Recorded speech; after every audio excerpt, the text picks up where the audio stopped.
پنڈی تک اب باقاعدہ ڈرون حملے پہنچ آئے ہیں، اور کیا سمجھتے ہیں کیا صورت حال ہے ذرا بتا دیں. اور دوسرا پیچھے کے جو لوگ ہیں وہ بھی بڑے ڈرے ہوئے ہیں اور کہہ رہے ہیں کہ ایسا نہ ہو کہ اڈیالہ جلد کرو بھی کوئی اس کرو کو. دیکھیں 25 سے زائد ڈرون تو اب یہ خود کلیم کر رہے ہیں. ابھی انفارمیشن منسٹر نے تقریر کی کہ ہم نے 25 سے زائد ڈرون گرائے ہیں.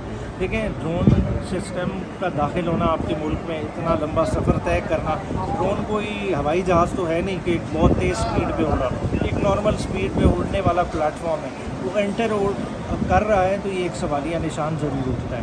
اور دوسرا دیکھیں انڈیا کا بار بار اس طرح کے حملے کرنا کیا چیز شو کر رہا ہے کہ انڈیا ایک رسپانسبل نیشن ہے، وہ اس سے بھی بڑا کوئی کام کر سکتے ہیں. تو اگر اس سے بھی بڑا کام کر سکتے ہیں تو آپ کو سوچ سمجھ کے اپنی حکمت عملی بنانی پڑے گی. آپ کو اپنے میزائل سسٹم، اپنی تمام چیزیں بروئے کار لانی پڑیں گی ایک بڑے جواب کے لیے. اچھا سر، نیازی صاحب یہ بتا دیں، اس وقت جو انہوں نے ڈرون حملہ کیا وہ راول پنڈی اسٹیڈیم کے پاس کی، اس وقت جو پاکستان میں PSL شروع ہے، انڈیا میں بھی تو IPL شروع ہے، تو کیا پاکستان کو اس کا جواب اس طرح نہیں دینا چاہیے کہ اس طرح وہ ٹارگٹ کریں گے پاکستانی عوام کو ایسی جگہ کو؟ اس سے پہلے تو دیکھیں اسٹیڈیم سے بڑی چیز تھی کہ 3 مساجد ہماری شہید کی گئی ہیں. یہ کون کرا رہا ہے؟ یہ بیسیکلی RSS کی آئیڈیالوجی ہے جو اس وقت مسلمانوں کے نسل کشی پہ اتری ہوئی ہے. اس کا اگر جواب دینا ہے تو اس کا وہی جواب ہے. دیکھیں RSS کی بنیاد کیا ہے؟ RSS بابری مسجد کو شہید کر کے سومناتھ مندر کو بنانے والے ہیں.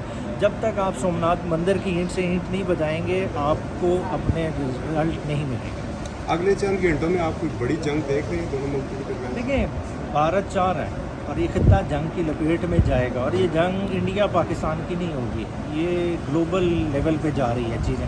اگر آپ فلسطین اسرائیل ڈاٹ کنیکٹ کریں، یہ وہ والی جنگ اب لارجر اسکیل پہ آ رہی ہے. کیونکہ دیکھیں فلسطین کے بعد اسرائیل کو سب سے زیادہ کس سے خطرہ ہے؟ پاکستان سے خطرہ ہے. اور آج وہ ایران کو چھوڑ کے پاکستان کو لپیٹ میں لینا چاہ رہے ہیں. کیوں لینا چاہ رہے ہیں؟ آپ کی نیوکلیئر ٹیکنالوجی چکتی ہے، اور آج یہ وقت ہے کہ آپ اسٹریٹجک فیصلہ کریں. جس طرح سے نیوکلیئر ٹیکنالوجی آپ کا ایک حد تک ڈیٹرنس تھا، آج وہ ڈیٹرنس نہیں رہا کیونکہ بھارت بار بار آپ کو پرووک کر رہا ہے. آپ کا ڈیٹرنس کیا ہوگا جب آپ سیکنڈ اسٹرائک کی کیپیبلٹی ایکوائر کریں گے، اور اس کے لیے ہمیں سر جوڑ کے بیٹھ جانا چاہیے. Thank you.